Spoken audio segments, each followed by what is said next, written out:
दोस्तों, वृंदावन में निवास करना यानी भगवान के चरणों में शरण मिल जाना। वृंदावन का दूसरा नाम मोक्ष है। यहाँ पर बात करना राधा रानी की कृपा के बिना संभव नहीं है। जो भक्त राधा रानी को रिझा लेता है वहीं आकर यहाँ भगवान श्री कृष्ण और राधा रानी की कृपा का पात्र बनता है। संतों का कहना है कि जन्मों जन्मों की अच्छे आचरण और भगवान की सेवा के बाद ही वृंदावन में वास होता है। जब बात राधा रानी की जाती है तो राधा वल्लभ संप्रदाय के महान संत श्री प्रेमानंद जी महाराज का मन में स्मरण होता है। मेरा स्वयं का मानना है कि इनके मुखारविंद से निकले हुए शब्द मुर्दे को भी जीवित कर दें।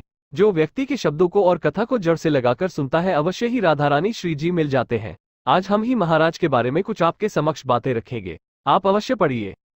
मित्रों, पूज्य प्रेमानंद जी महाराज जी का जन्म एक ब्राह्मण परिवार में हुआ और उनका नाम अनिरुद्ध कुमार पांडे था। महाराज जी का जन्म उत्तर प्रदेश के कानपुर शहर में हुआ था। कानपुर शहर के पास एक गांव है, उसका नाम सरसों, वहां का जन्म हुआ था। इनके पिता का नाम शंभू पांडे था और इनके दादा एक सन्यासी थे। इनके पिता ने भी बाद में सन्यास को स्वीकार किया था। इनकी माता बहुत धर्मपरायण थी।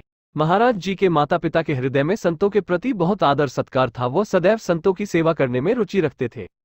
इनके घर का माहौल अत्यंत शुद्ध भक्ति भाव से भरपूर था। महाराज जी के बड़े भाई संध्याकाल में मिलते भागवत जी का पाठ किया करते थे, जिसे पूरा परिवार बैठकर सुनता था।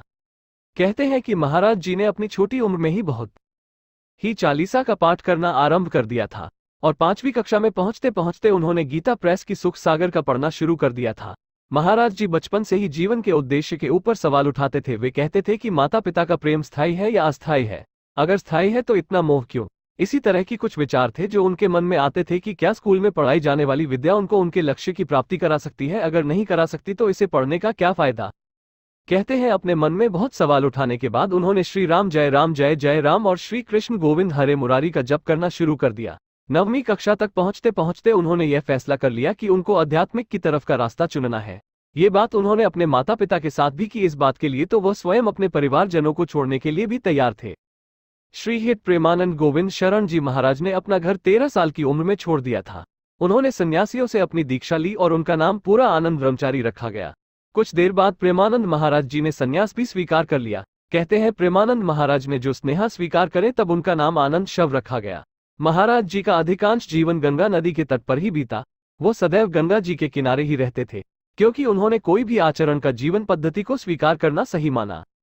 श्री प्रेमानंद जी महाराज हर मौसम में अपने आप को उठा लिया था। वेतन पर थोड़े ही कपड़े पहनते थे और सदैव गंगा मैया के साथ साथ रहते थे और गंगा मैया के जल का मन करते हैं थे और जो शिक्षा में रोटी मिल जाती थी उसका सेवन करते हैं।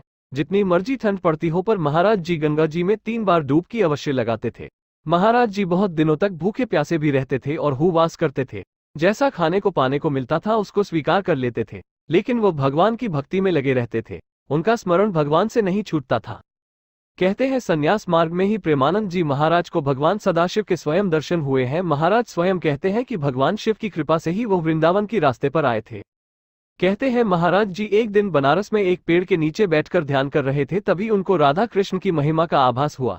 उन्होंने एक संत की प्रेरणा से 1 महीने के लिए रास्ता खुद देखने की इच्छुक हुए। कहते हैं महाराज जी श्री चैतन्य महाप्रभु की लीलाएं देखते थे और रात को रासलीला देखते थे। कहते हैं कि 1 महीना उनके जीवन में सबसे बड़ा परिवर्तन लाया था। ऐसी 1 महीने के बाद उन्होंने संन्यास मार्ग को त्याग कर भक्ति मार्ग को चुन लिया। यदि रासलीला उनके जीवन पर इतना प्रभाव डाली कि महाराज जी इनके बिना एक क्षण भी नहीं रह सकते थे। महाराज जी ने अपने एक शिष्य की मदद से मथुरा की तरफ एक ट्रेन में बैठ गए और चल दिए। ये भी नहीं जानते थे सदैव के लिए वही वास हो जाएगा। कहते हैं महाराज जी की वृंदावन में शुरुआत में दिनचर्या वृंदावन की परिक्रमा और भगवान बांके बिहारी के दर्शन थी। कहते हैं महाराज जी को राधा वल्लभ मंदिर में स्वयं राधा जी को ही निहारते रहते थे और यह बात वहां खड़े एक स्वामी ने देखी तो उन्हें राधा सुधा निधि का एक श्लोक सुनाए। उन्होंने महाराज जी को श्री हरिवंश नाम जपने के लिए कहा। शुरुआत में महाराज जी श्री हरिवंश नाम लिखने में थोड़ा संकोच कर रहे थे। उन्होंने पाया कि उनके मुखारविंद से श्री हरिवंश नाम स्वयं खुद ब खुद चल रहा था। इस पवित्र नाम श्री हरिवंश के प्रति श्रद्धा रखने लगी। महाराज जी राधा वल्लभ संप्रदाय में जाकर शरणागत मंत्र ले लिया। कुछ दिनों बाद महाराज जी अपने वर्तमान के सद्गुरु जी को मिले। उनके गुरुदेव में सबसे प्रमुख और पूज्य संत महाराज जी के गुरु जी का नाम श्री गौरंगी शरण जी महाराज है, जिन्होंने महाराज जी को सेंचुरी भाव के प्रति प्रेरित किया। कहते हैं महाराज जी ने 10 वर्षों तक अपने गुरु की सेवा की। महाराज जी के गुरु जी ने उन्हें जो भी कार्य दिया उन्होंने वो कार्य बड़ी लगन और दृढ़ता से किया। कहते हैं महाराज जी के गुरु जी उन पर सदैव खुश रहते थे। महाराज जी ने अपने गुरु की बहुत निष्ठा से सेवा की।